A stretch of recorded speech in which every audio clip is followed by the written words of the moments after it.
According to Williams, culture is ordinary, and going to the cinema is an everyday experience.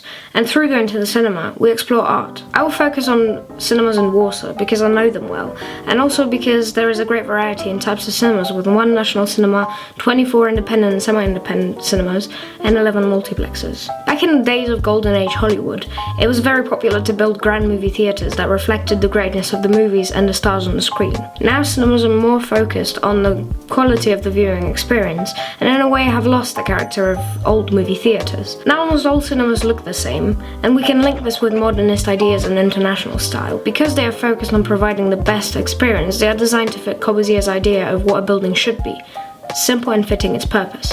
There are certain cinemas that combine the old and the new in a postmodernist fashion. For example, Illusion, a museum of film art with 2 theatres, 1 modern and 1 a replica of the original 50s design. They show old and new productions. The only rule is the film must be considered to represent film as an art. They have different kinds of projectors, allowing them to show film ranging from 18mm to the newest digital. When designing a cinema, an architect has a specific denotation, an idea of how the building will be used.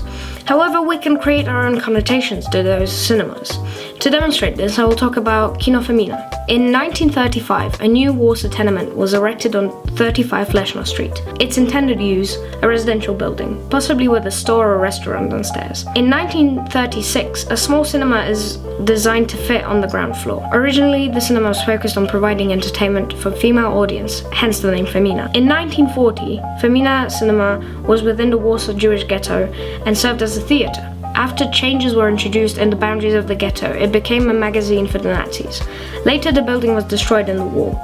However, the particular place was always associated with Femina, and this is why in 1958 a new cinema opened and was named after the old one. The cinema was open until recently. It was bought by a private contractor, and despite protests, it was closed and a new supermarket opened. The place is now non-existent, but the tram and bus stops next to the old cinema are still called Femina. There is no cinema, but the place where it used to be has a meaning. It's a place very important in local history. According to Veblen, we gain status from consuming.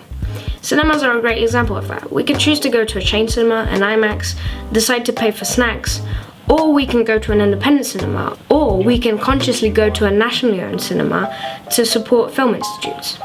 I believe that how we consume films is a part of our identity, and according to Marcus, we also define ourselves through what we consume. We recognize ourselves in our commodities. We choose specific films in specific locations because we think it tells something about us. Going to a multiplex can be seen as engaging in consumerism and making a conscious decision to be a part of capitalist society. Choosing a small cinema can be associated with a form of semiotic resistance, not wanting to pay for overpriced tickets. Choosing independent cinema as also a form of resistance to the bourgeois capitalist propaganda of blockbusters. According to John Agnew, there are 3 aspects of a place. We can apply this to cinemas. Location, where the cinema is located and how does that influence what kind of audience it attracts and how we think of it. Locale, the shape of a place defined by its boundaries. And sense of place, the emotional attachment of the place. This defines cinemas differently to different people. According to Simmel, social interaction is linked with the space we occupy. In terms of cinemas, we can see that there are certain things we do at the cinema, things like we limit our interaction with others to focus on the film. We're not supposed to talk during the film, we're even reminded to turn off our phones. Most of the time, our interaction when at the cinema is very limited. There are certain situations where we're more communicative. For example, the existence of double seats for couples and behavior dedicated by the genre of the film. We can expect kissing couples if we go to see a romance, the same way laughter is expected when we watch a comedy. However, I think that what also influences our behavior is who we think the rest of the audience is.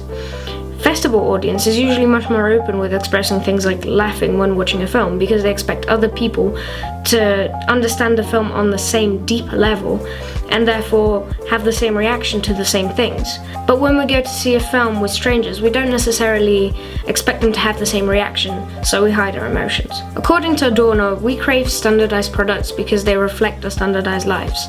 We can look at cinemas from both the stance where we agree with this theory. People often go to the same chain or even the same cinema because they know what to expect. The prices in the locale are the same. However, we can also disagree. If we look at independent cinemas, they are all slightly different. We can crave something that stands out to break the monotony of multiplexes. Cinemas are not just for entertainment. They shape the meaning of places where they are, they influence how others see us, and they can play a big part in how we create our own identity.